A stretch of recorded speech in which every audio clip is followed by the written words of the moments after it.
தினமொரு வசனம். பிரசங்கி 2 வசனம் 10 முதல் 11 வரை. என் கண்கள் இச்சித்தவைகளில் ஒன்றையும் நான் அவைகளுக்கு தடை பண்ணவில்லை.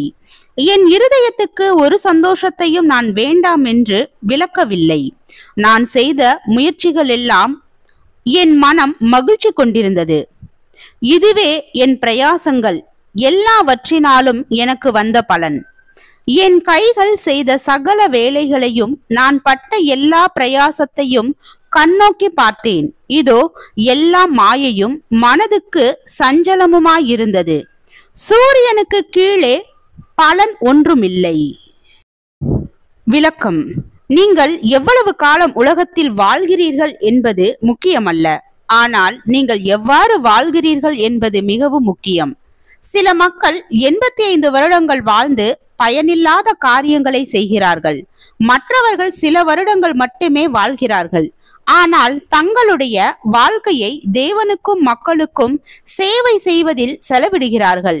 அவர்கள் இறந்த பிறகும் அவர்களுடைய வாழ்க்கையின் தாக்கம் தொடர்ந்து வாழ்கிறது.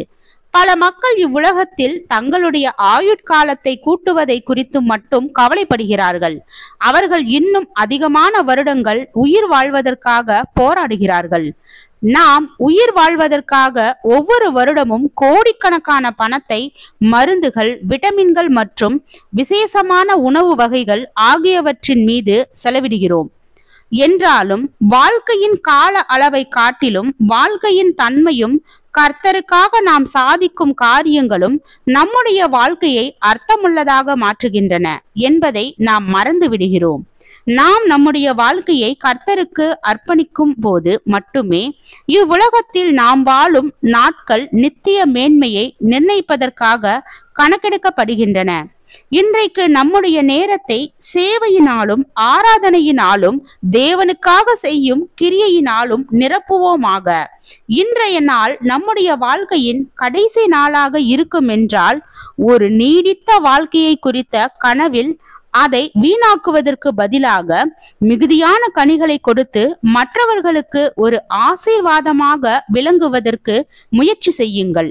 நம்முடைய நாட்களை நோக்கமின்றி செலவழிப்பதற்கு பதிலாக நாம் உண்மையாகவே வாழ வேண்டும். ஆம், கர்த்தருக்கு சேவை செய்வதிலும் மற்றவர்களுக்கு ஒரு ஆசீர்வாதத்தின் வாய்க்காலாக விளங்குவதிலும் செலவிடப்படும் ஒரு வாழ்க்கை, அது குறுகியதாக இருந்தாலும் அல்லது நீடித்ததாக இருந்தாலும் மட்டுமே பயனுள்ள வாழ்க்கையாகும்.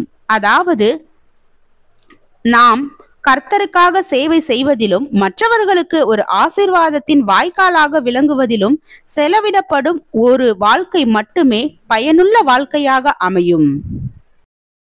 ஜெபம். தேவனுக்கு ஸ்தோத்திரம். தேவனே, நாங்கள் நீடித்த வாழ்க்கையை காட்டிலும் அர்த்தமுள்ள தேவனுக்கு பிரியமான வாழ்க்கையை வாழ கிருபை பாராட்டும். ஆமென்.